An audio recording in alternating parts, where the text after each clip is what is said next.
দেশের যা যা হয়েছে গত কয়েকদিন, ইনফ্যাক্ট এখন একটা বন্যা কবলিত অবস্থায় আছে বেশিরভাগ মানুষ বাংলাদেশের ইস্টার্ন সাইডে, তো তাদের প্রতি আপনার মেসেজ কি থাকবে? দুইটা ব্যাপার নিয়ে যদি একটু বলতেন, যে সিচুয়েশন আপনারা জিতলেন।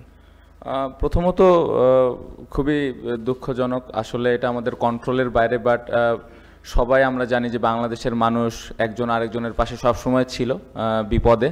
সো আমি দেখছি যে সবাই চেষ্টা করছে ওখানে যারা বিপদে আছে তাদেরকে হেল্প করার, এবং আমাদের টিমের পক্ষ থেকে ইন্ডিভিজুয়ালি টিমের প্রত্যেকটা প্লেয়ারই যার যার জায়গা থেকে সর্বোচ্চ চেষ্টা করছে যে কিভাবে তাদেরকে ওইখান থেকে হেল্প করা যায় তাদের, এবং অ্যাজ এ টিম হিসেবেও আমরা চেষ্টা করছি যে কিভাবে ওইখানে আরেকটু কন্ট্রিবিউট করা যায়। বাট ইন্ডিভিজুয়ালি প্রত্যেকটা প্লেয়ার কিন্তু ইনভলভ আছে, খোঁজখবর রাখছে এবং যতটুকু সম্ভব হেল্প করা যায় হেল্প করছে। এই টেস্ট উইনটা আপনি কাকে ডেডিকেট করবেন?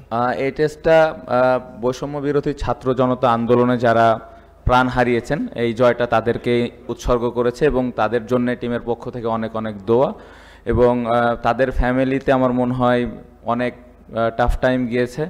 আশা করছি যে এই জয়টা দিয়ে তাদের মুখে একটু হলেও হাসি আসবে। শান্ত, একটু ক্রিকেটের কথা যদি জিজ্ঞেস করি, মুশফিক ভাইয়ের ইনিংস 5টা 50 ইনফ্যাক্ট ফার্স্ট ইনিংসে, এবং মিরাজের বোলিং, পেসারদের বোলিং যদি বলি, কোনটাকে আপনি হাইলাইট করবেন, নাকি আপনি বলবেন যে এটা একটা টিম এফোর্ট ছিল? না, অবশ্যই আমার মনে হয় পুরোটা একটা টিম এফোর্ট।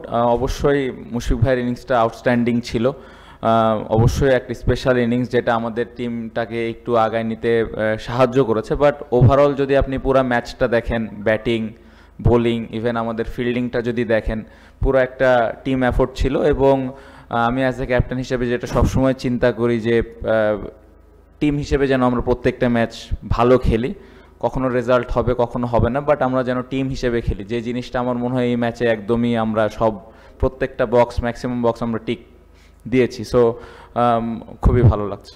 আপনাকে অনেক সময় জিজ্ঞেস করা হয় যে সাকিবের ব্যাপারে, সাকিব খেলবে কি না, সাকিবের কতটুকু পাবেন।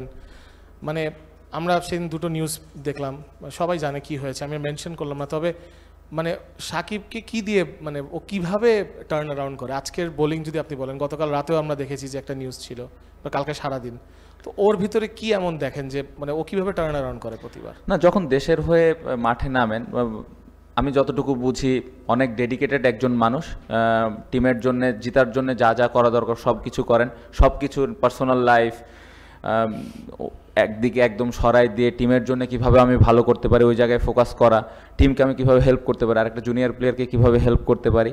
সো এই জিনিসগুলো উনি খুবই আলাদাভাবে করতে পারেন, এবং আমি যেটা বললাম খুবই ডেডিকেটেড পারসন। এরকম একটা অবস্থাতে থাকার পরে এরকম একটা পারফরমেন্স করা, টিমে এরকমভাবে ইনপুট দেওয়া, স্পেশালি বোলিংয়ে, আউটস্ট্যান্ডিং। আমার মনে হয় যে তার কাছ থেকে আমরা এরকমই আশা করি, এবং তার কাছ থেকে সামনের ম্যাচেও এর থেকে ভালো কিছু আশা করছি। লাস্ট কোয়েশ্চেন হচ্ছে যে এই জয়টা বাংলাদেশের জন্য কি মিনিং রাখে? অবভিয়াসলি ওয়ার্ল্ড টেস্ট চ্যাম্পিয়নশিপে পয়েন্টস, বাট এই বছরটা আসলে খুব একটা ভালো যায়নি, ওয়ার্ল্ড টি20টা খুব একটা ভালো যায়নি, তো এটা কতটা বাংলাদেশ দলকে এগিয়ে নিয়ে যাবে? না, খুবই ইম্পর্টেন্ট। আমরা দেশের বাইরে খুব বেশি ম্যাচ জিতি না, আমার মনে হয় নিউজিল্যান্ডের সাথে জিতছিলাম, তারপরে হয়তো এখানে জিতলাম। বাট আমরা যখন এই বছর ওয়ার্ল্ড টেস্ট চ্যাম্পিয়নশিপের প্ল্যানটা করেছিলাম যে আমরা বাইরের ম্যাচগুলো কিভাবে জিততে পারি বা ড্র করতে পারি, হোমে আমরা ম্যাচ জিততে পারি, এরকম একটা প্ল্যান আমাদের ছিল, যেটা আল্লাহর রহমতে একটা ভালো রেজাল্ট একটা হয়েছে। সো আশা করব যে এই জয়ের মাধ্যমে বিশ্বাসটা আরও বাড়বে প্লেয়ারদের মধ্যে, আমাদের দর্শকদের মধ্যে। সো আশা তো থাকবে যে সামনের ম্যাচগুলোতে বা সামনের সিরিজগুলোতে আমরা ডে বাই ডে কত ভালো ক্রিকেট আরও খেলতে পারি।